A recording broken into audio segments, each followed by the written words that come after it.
napatawag ka. Sir, may problema ako. Bakit? Nakahalata ba? Ay, hindi ho, sir. Niyayaya ako ng Liling matulog eh. Ador, halika na, matulog na tayo. Oo, nandyan na. Narinig niyo ba yun, sir? Oo.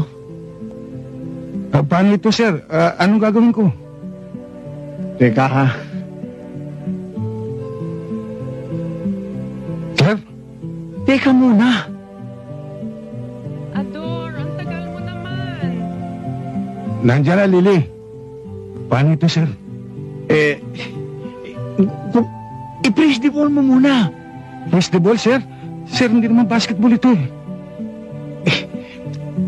Ikaw na ang bahala. Humingi ka ng timeout. Sir, time out. Sir, Sir?